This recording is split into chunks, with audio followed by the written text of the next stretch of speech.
It was the winter of 1944, deep in the Appalachia wilderness. Our unit had been sent to patrol the ridgelines where the forest stretched on forever, dark and endless. Snow crunched under our boots, and the wind carried the scent of pine mixed with something sour we couldn't place. At first it felt like any cold march, rifles slung over our shoulders, breath rising in clouds. But then the woods grew quiet. No birds, no rustle, just silence so heavy it pressed against your ears. That's when we noticed tracks along the tree line. Not deer, not bear, massive, clawed, and fresh. One of the men muttered a word I'd never heard before. Wampus. The name alone made the night feel colder. We didn't know it yet, but something ancient was hunting us out there. Before we begin, make sure to hit subscribe and tell me in the comments where you're watching from. The story starts on that ridge where the silence was the first warning. The ridge ran like a spine over the woods. We started there because that is where the map said the German radio men liked to hide if they ever came this far inland. That was the official line.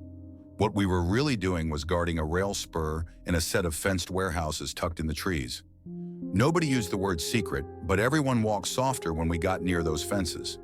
Trucks went in at night and came out at dawn. The drivers did not talk to us. We did not ask.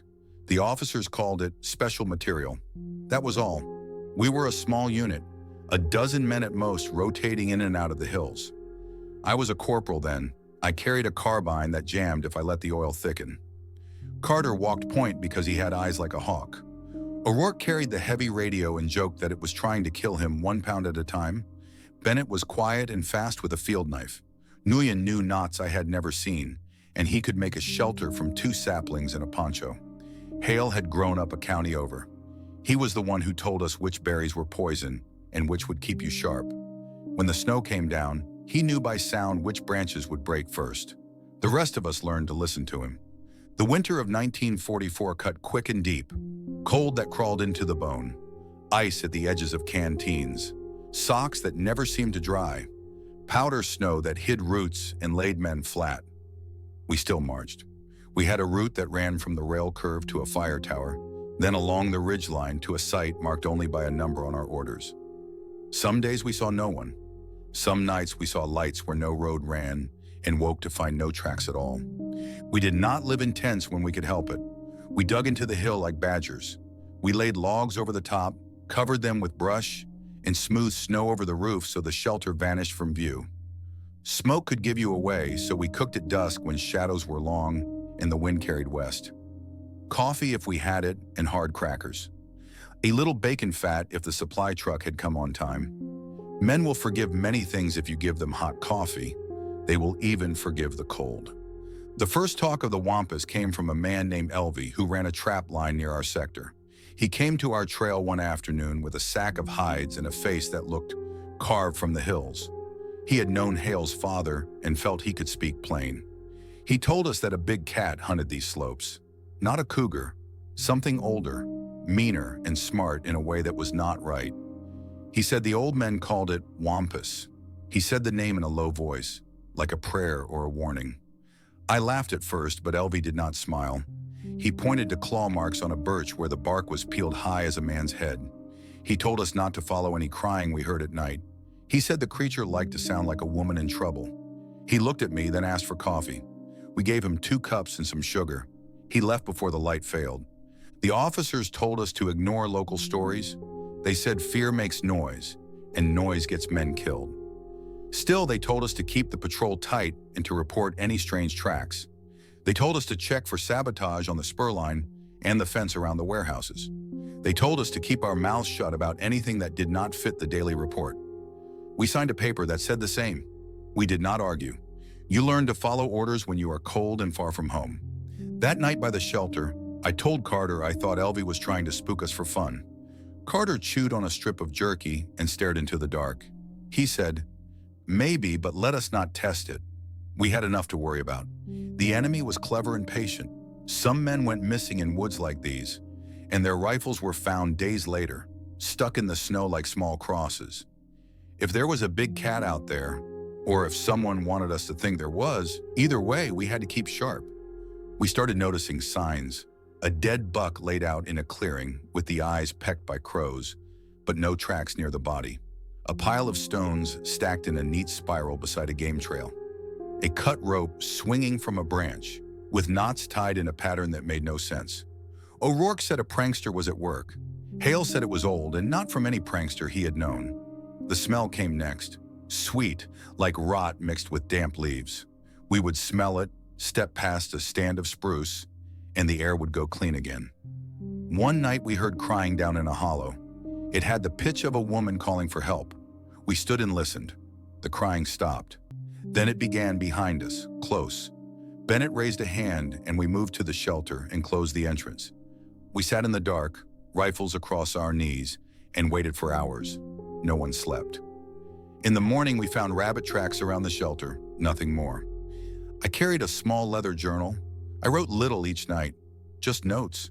Wind from the west, no birds from midday to dusk, smell again near the black birch. Radios crackled, then went dead, then came back without any touch of the dial. I did not think the journal mattered then. I thought it was habit, the way a man counts rations. Later, it helped me see the pattern forming under our feet. The warehouses beyond the fence stayed quiet. Men in heavy coats came in a dark sedan once a week. Their driver waited with the engine running. The men wore no unit patches. They took boxes from the warehouse and placed them in the trunk one by one, as if they were pieces of a living thing. I asked the driver if he had ever heard a woman crying out here. His jaw worked. He said, "Best you stay close to your own work, soldier." He looked at my name tape and then turned away. The next week, the sedan carried 2 guards with it. No one spoke. We heard about a train accident 2 counties over, a short article in a paper that wrapped our rations. No survivors, no cause listed. The railmen on our spur started checking the undercarriage with mirrors and lights. They waved at us less. They kept their own thermoses and did not share. Fear closes people up, like a cold hand on the heart. Toward the end of December, the snow deepened and the sky went the color of smoke. The ridges held the weight without a groan. We moved slow and used a rope to keep our distance tight. Snow muffled every step. We rotated point each hour because the lead man had the worst of it. That day, Hale found the first set of tracks that made us stop. They were cat tracks, but too broad. The stride was wrong.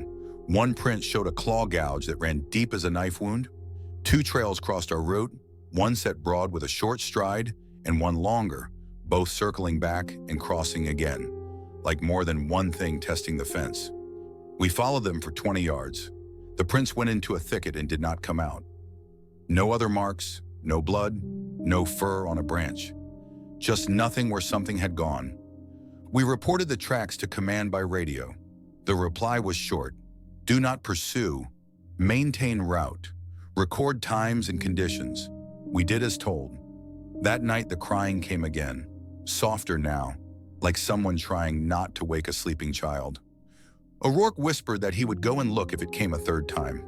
I put a hand on his sleeve and asked him not to. He stayed seated, but his eyes were on the door.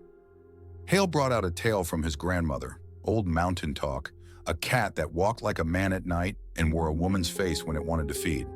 He said some folks thought it was a person cursed for doing a bad thing. Others said it was never a person at all. It was a piece of the hills that did not forget the older time. I asked him what it liked.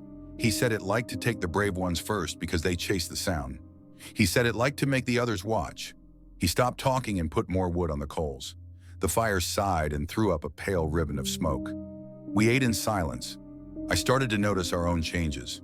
We spoke less on the march. We checked each other's buckles without being asked. We wore scarves, even the men who hated them, because the cold bit the exposed skin and the wind found every seam. Little things began to matter more. Dry socks ready, bullets counted twice, radio antennae wiped free of frost. The fear did not roar. It hummed, steady and low, behind everything we did. A week into January, we stepped into a small valley and saw a cabin with smoke rising from the chimney. It was not on any map. The porch had 3 rocking chairs and a row of jars filled with dark roots. The door stood open. We called out as we approached. No answer. Carter and I went in with rifles at the shoulder. The place smelled of cornmeal and damp wood.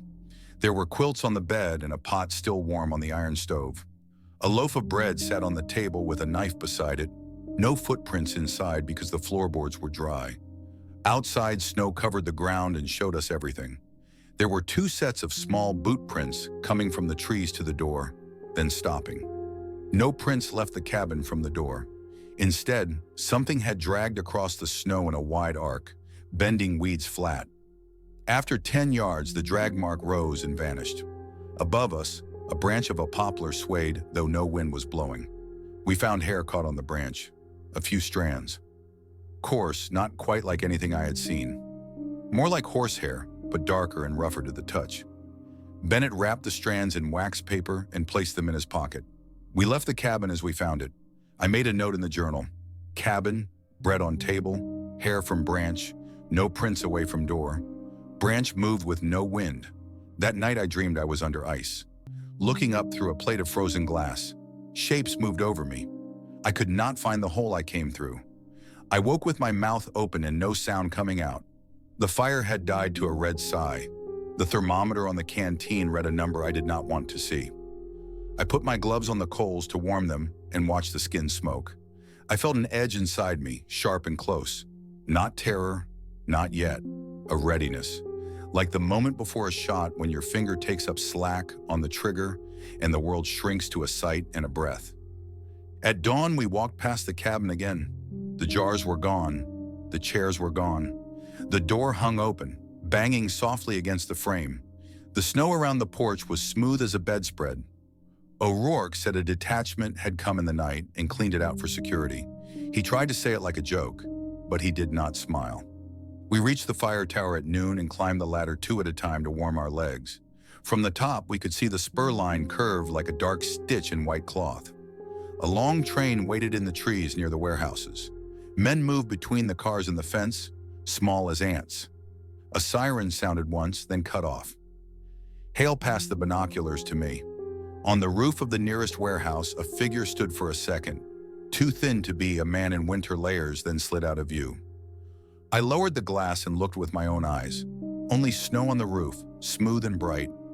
I did not tell the others what I had seen. I was not even sure I had seen it. I made another note in the journal. Thin shape on roof, 1 beat only. We started back on the ridge and found another set of tracks, wider than before, the gait longer. They ran along our path for a while, as if pacing us before they cut down the slope into thicker timber. Near the place where the tracks left us, we found a fragment of canvas torn and stiff with frost. The canvas had stenciled numbers, not ours. Bennett said it looked like a tag from a crate. We kept it and kept moving. By then, we all knew the shape the story was taking, even if none of us said it out loud. Something old and clever moved with us in those hills. It had weight enough to leave marks when it wanted to. It could take things without leaving a line out the door. It liked the sound of a human voice. It was not afraid of fences or of the quiet men who worked behind them. It could climb to a roof or a branch and leave only a quiver in the air. The word wampus fit like a glove, even for men who did not believe in words like that. Our orders kept coming. Patrol the ridge, log the time, watch the spur, report any strange signs, do not engage, do not pursue, do not discuss off the record. You can polish orders all you want, but when the sun goes down and the cold makes your teeth ache, the only thing that matters is the person walking 10 feet to your left. Every man in our squad started checking the next man's laces before we stepped off, a hand on a shoulder before we crossed a stream, a look that said, keep close. We hoped the thing would keep its distance. We told ourselves the tracks would head deeper into the hills and we would not see them again. We told ourselves the crying was a fox call bent by the wind. We told ourselves that because the truth was beginning to feel too near. On the night before we lost the first man, the wind dropped and the forest held its breath. We took first watch in pairs and rotated on the hour. The stars felt close enough to touch, and the snow burned back, a faint light of its own. Somewhere to the east, a train coughed and moved. The rails sang a line you felt in your boots. Hale poured the last of the coffee and handed the cup to me. He said we should tell the captain about the cabin and about the hair on the branch. I said we would tell him in the morning. He said morning might not come the way we wanted. We sat in the hush, Two men in a hole with rifles and a shared cup, and tried to hear the difference between the usual night and the kind that sits on its heels and waits. The difference showed itself before the hour turned, and that is where the trouble began, which leads straight into the rising action. The night we lost, the first man began quiet, too quiet for the woods. No wind, no cracking limbs, just stillness, the kind that sets in before something heavy happens.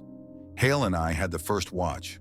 The snow reflected the stars so clearly it felt like we were walking under two skies, one above and one below. O'Rourke had just climbed into his bag when it came again. The crying, this time closer, sharper, like someone's throat had frozen halfway through a word. It carried across the ridge in waves, sometimes sounding near, sometimes like it was deep down in the valley. I'll never forget how human it sounded. Not a fox, not any animal I'd heard. We froze listening. Hale whispered, "Don't answer. Don't move." But one of the younger men, Fields, pulled his coat tight and stood up. "That's a woman," he said. "She's freezing out there." He started toward the sound. We grabbed for him, but he shook us off. "You'd leave someone to die?" he hissed. He stepped past the tree line before we could stop him. His shadow melted into the dark. The crying stopped. The woods held their breath. Minutes dragged. Then we heard it.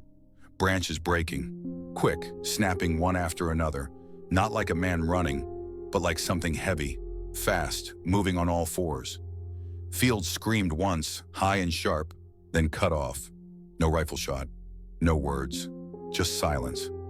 We aimed our rifles toward the sound, but nothing came. When morning light spread thin over the ridge, we followed Fields' prints. They went downhill, wide steps at first, then running. 50 yards out, the prints ended. The snow was smooth ahead, untouched. No blood, no coat, no sign of Fields. Only one thing left behind. A claw mark deep in the bark of a cedar tree, high as a man's chest. Bennett pressed his hand against the mark. The claws had sunk in deep. "Not a cougar," he muttered. His voice carried no doubt. We radioed command. Reported a man missing. The reply was the same as always. "Maintain patrol. Do not pursue. Keep to orders." The words came flat, like the voice on the other end was reading from a card. But how do you tell your men to ignore a scream? How do you tell them to keep walking when their friend vanished into thin air? That day, the fear grew teeth. Nobody said it out loud, but every man had the same look, the kind you get when you know something is watching you. Every twig snap felt wrong. Every shadow looked like it might move. We started doubling watches at night. We stopped cooking hot meals. We carried our rifles with safeties off. Even Carter, who never flinched, kept glancing over his shoulder. The woods were no longer woods. They were a mouth waiting to close. 2 nights later, it came again, not crying this time, laughing, low, broken, like a person who couldn't quite get the sound right. It circled the ridge, always behind the trees, never seen. Carter whispered, "It's toying with us." We stayed put. No one dared move. When morning came, we found another sign. A line of stones had been laid across our path, perfectly even, each the size of a man's fist. O'Rourke counted them, 12 stones, one for each man in our unit, before Fields was taken. We didn't touch them. We stepped around and kept moving.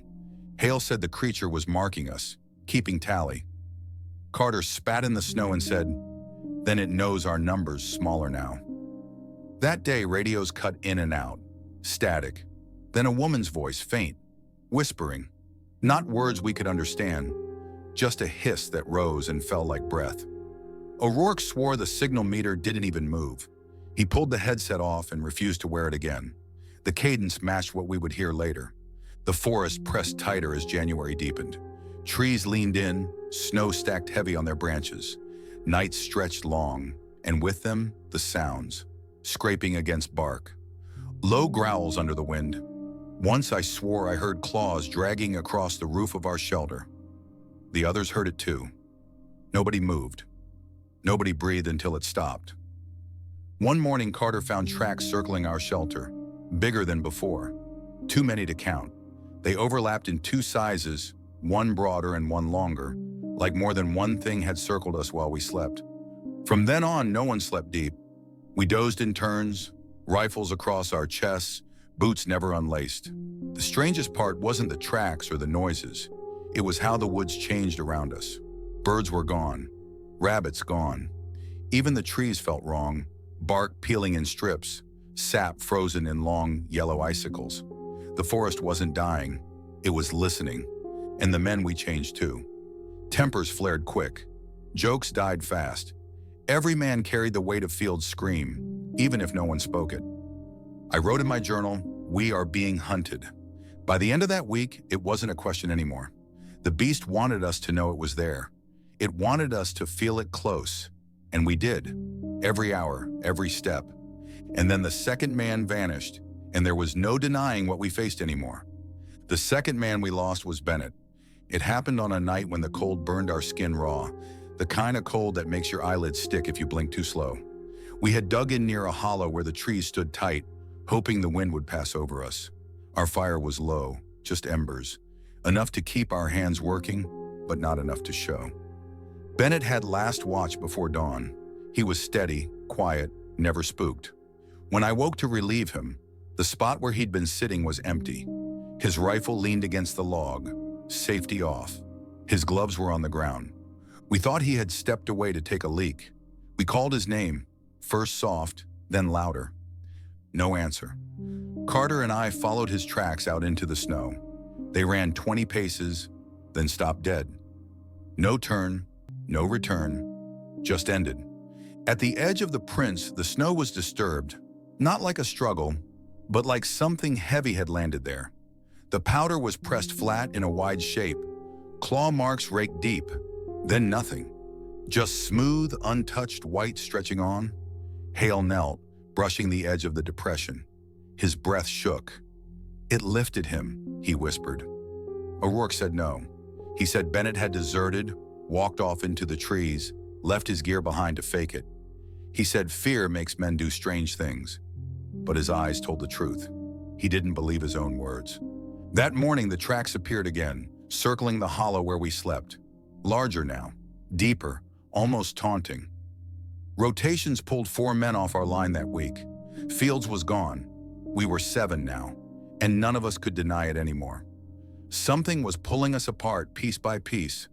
Command gave us nothing. We radioed in, reported Bennett missing. Same words came back. Maintain route. Do not pursue. Keep to orders. Their voices sounded tired, like they'd been expecting our call, like they knew. That was the moment it shifted. It wasn't just fear of what was hunting us. It was the knowledge that no one was coming to help. No backup, no answers, just us and the thing in the woods. The next day, Carter snapped. We were moving along the ridge when the crying started again, closer than ever. It echoed through the trees, weaving in and out. Carter dropped his pack and leveled his rifle. "I'm done waiting," he hissed. "I'm going to end this." We tried to stop him, but he broke into a run, barreling down the slope. He moved fast, too fast for us to catch. He vanished into the trees, and the crying cut off in an instant. We waited, rifles ready, hearts pounding. Minutes passed. Then gunfire cracked through the woods. 1 shot, 2, then a scream that made my blood ice over. Not fear, pain. We found Carter 30 minutes later. He was alive, but barely. His leg was torn open, deep claw wounds raked from thigh to calf. Flesh hung loose, blood soaking his trousers. He shook as we pulled him back to the shelter. He kept mumbling over and over, eyes, yellow eyes, staring right at me. We pressed bandages tight, burned the wound clean with a heated knife. His jaw clenched, but he didn't cry out. He just kept whispering about the eyes. That night, Carter begged us not to sleep, said it was close, said it was watching from the trees. Every time he shut his eyes, he jolted awake, gasping. At dawn, the snow around our shelter was marked again, but this time, not just circles, lines, dozens of claw marks running parallel, like it had dragged its hands across the snow for no reason but to show us. We knew then it was playing with us. Hale said the creature wasn't just hunting, it was testing us, studying us. He said it wanted us afraid, broken, easy to take. By then, every man was different. O'Rourke's hands shook on the radio. Field's name was spoken less, like saying it gave the beast more power. Carter, pale and weak, clutched his rifle even when he slept.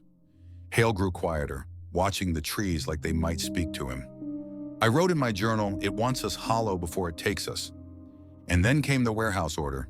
Command told us to escort a convoy of trucks up to the fence compound. No reason given, just orders. We were half a squad now, tired, cold, bleeding, but they sent us anyway. When we reached the compound, men in long coats met us at the gate. No patches, no names. They didn't ask about Fields or Bennett. They didn't ask about Carter's wounds. They told us to walk the fence line, keep our rifles ready.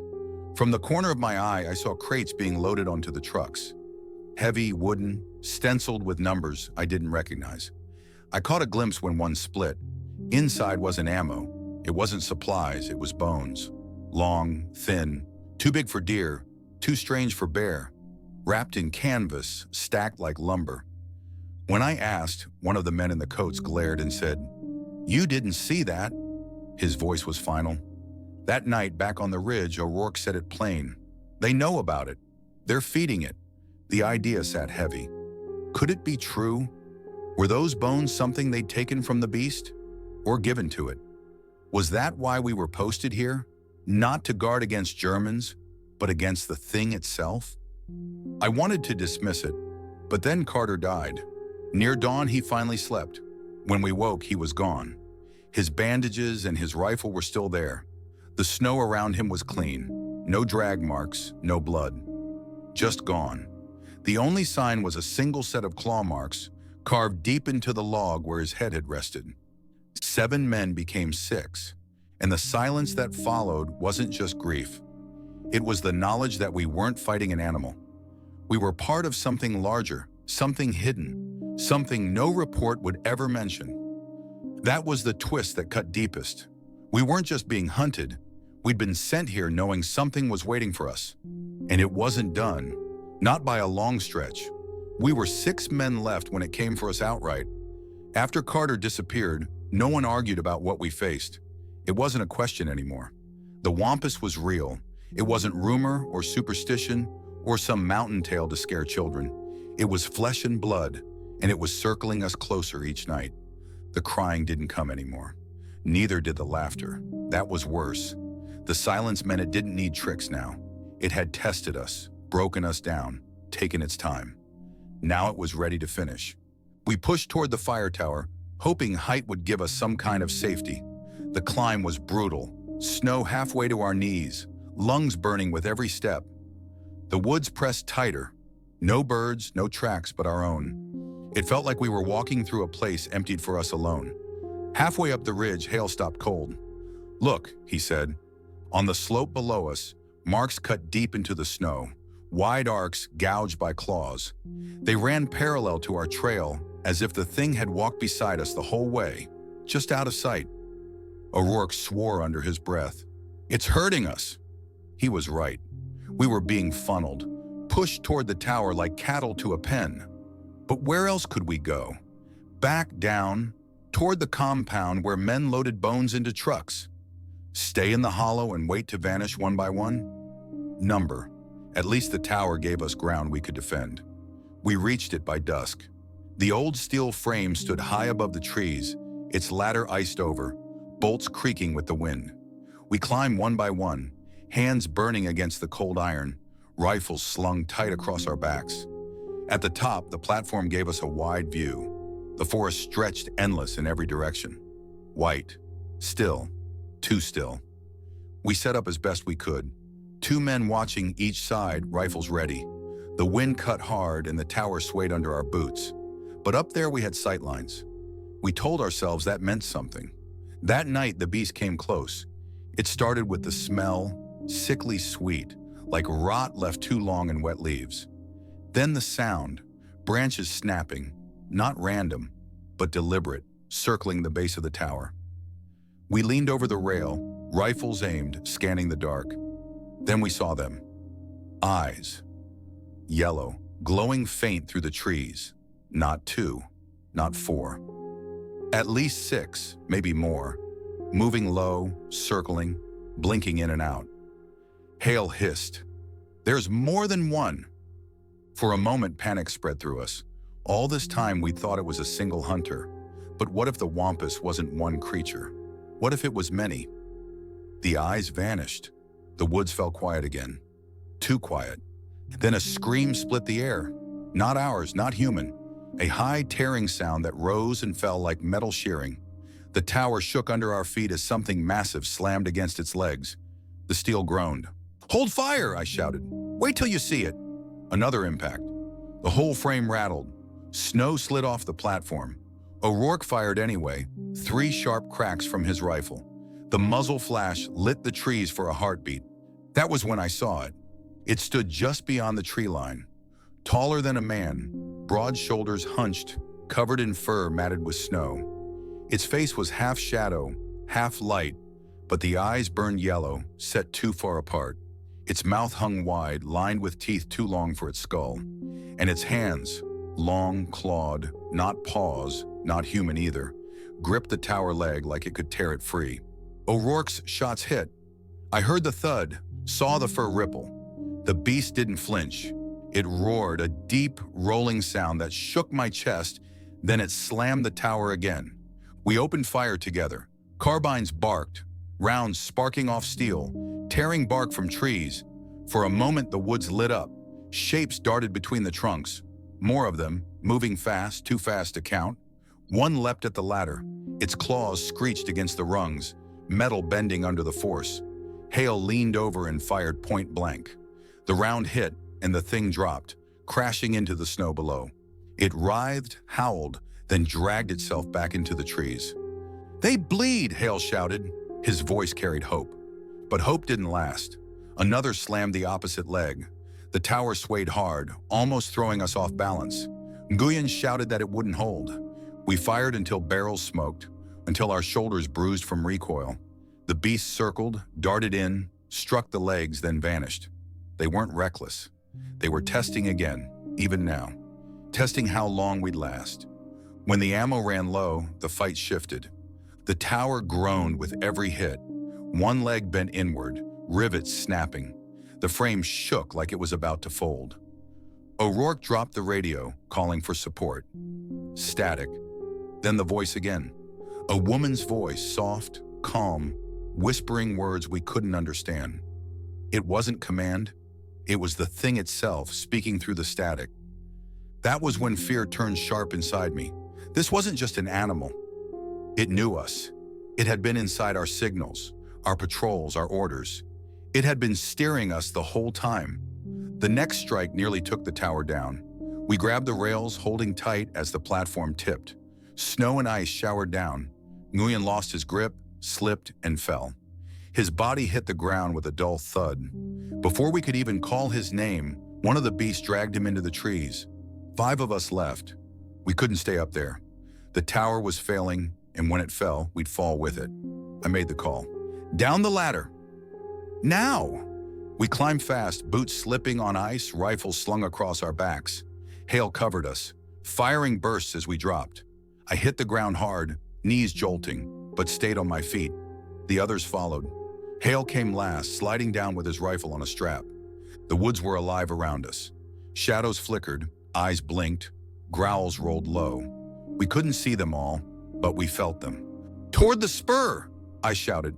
"Move!" We broke into a run, snow dragging at our legs. Branches whipped our faces. Behind us, the tower gave one final groan and collapsed, crashing into the trees with a scream of steel. The beast roared with it, voices overlapping, too many to count. We ran like men chased by fire. O'Rourke fell once, scrambled up, blood on his cheek. Hale dragged him forward. We didn't stop, didn't breathe, until the faint glow of the spur line lights broke through the trees. The fence loomed ahead. Beyond it, the warehouses, silent and cold. The gate was locked, but the trucks were gone. Empty yard, no guards. We hit the fence hard, cut through the wire with pliers, slipped inside, and for the first time in weeks, the woods fell back. The growls faded. The eyes vanished. It didn't cross the fence. Not that night, but we knew it wasn't over. The pack had let us live, for reasons we couldn't guess. Maybe it wasn't done. Maybe it had marked us for later. 5 of us left, half a squad, shaken, frozen, hunted. And we knew the fight wasn't finished, not with what waited inside those warehouses. Inside the fence, the air felt different, still cold and heavy, but cleaner. The beast would not cross. We leaned against the warehouse wall, gasping for air, rifles shaking in our hands. 5 left, faces pale, eyes hollow. The compound was empty. No trucks, no guards, not even the men in long coats. Just buildings lined in steel, doors chained shut. We knew we should rest, wait for orders, but something pulled us toward those doors. Hale said it plain. We need to see what's inside. We deserve that much. We pried open a side door with a bayonet. The lock broke easy, like someone had already been through. Inside, the air was thick, musty, carrying a faint, sweet rot we knew too well. The smell of the beast. Rows of crates stacked high, some split open. Bones again. Long, strange, not all from animals we knew. Skulls with too many teeth. Jaws too wide. Some were burned, blackened as if someone had tried to destroy them. Others were clean, polished, labeled with numbers and dates. At the far wall stood something worse. A cage. Heavy iron bars bent outward. Inside were shreds of canvas, dark stains frozen into the floor. Whatever had been held there wasn't small, and it hadn't stayed. O'Rourke whispered, "They had one here." His voice cracked. They were keeping it. It all fell into place. The patrols, the warehouses, the bones. We weren't here to watch for Germans. We were bait, a fence line of men to keep it contained, or distracted, or maybe fed until the next convoy. Hale slammed his fist against the wall. They knew. They sent us out here knowing. None of us argued. The truth was in the cage. We searched the rest of the building. In an office, we found papers scattered across a desk. Not reports, just notes. Drawings of claws, sketches of a face with yellow eyes, lists of times and seasons. Words scrawled in the margins. Migration, breeding, containment. No mention of soldiers, no mention of what to do if it got out. We left the warehouse without speaking. There was nothing left to say. That night we stayed inside the fence. The beast prowled outside, their cries carrying across the trees. They came to the wire and stopped, as if the metal carried a scent they would not cross. We could see the eyes beyond the wire, waiting, glowing in the dark. The fence wasn't for Germans. It was for them. At dawn, command sent a message. Hold position. Reinforcements en route. We laughed, a dry, bitter laugh. Reinforcements. For who? For what? Fields was gone. Bennett gone. Nguyen dragged into the trees. Carter taken in silence. We were 5 men left, and we knew too much. By noon, trucks rolled in. Soldiers we didn't know, men with blank faces and no patches. They didn't ask questions. They didn't look at us. They went straight to the warehouses, sealed the doors, and posted guards. An officer we'd never seen called us into a small shack. He told us our patrol was finished. He told us to keep quiet, to forget what we'd seen, to sign another paper before we left. He said if we talked, there would be consequences. His eyes didn't need to say more. We signed. What else could we do? They put us on a train that same night. No ceremony, no thanks. Just sent us out of the mountains like we'd never been there. I never saw Hale again, or O'Rourke, or the others. They scattered us to different units, different fronts. Maybe that was on purpose. Break the survivors apart so no story stayed whole. But I kept my journal. I kept the notes, the cabin, the hair, the claw marks, the eyes, the cage. Years later, when I close my eyes, I still see them glowing in the trees. I still hear Fields scream, Bennett's prints ending in the snow, Carter whispering about the eyes. The army buried it, like they bury everything they don't want seen. But the beast is still out there. I know it. The fence won't hold forever. And when I hear a cry in the night, sometimes soft, sometimes far, I remember what Hale said on that last watch. Morning might not come the way we want. We made it out, but we were never free. Decades have passed since those nights in the Appalachia wilderness, but I still carry them with me. Some things fade with time, but not that. Not the silence before a scream. not the yellow eyes waiting in the dark. I went on to finish my service, just like the others. Different fronts, different orders. I wore the uniform, followed commands, did what was asked, but no battle after ever felt the same. Bullets and bombs are loud. You can see the enemy. Fire back, know where you stand. The woods were worse. You couldn't fight the air pressing in, or the sound of crying that wasn't real. You couldn't fire a rifle at silence. We never spoke of it again. Not with each other, not with anyone else. I lost touch with Hale, O'Rourke, and the rest. Maybe they kept their heads down. Maybe they tried to bury it like command wanted. Or maybe they couldn't.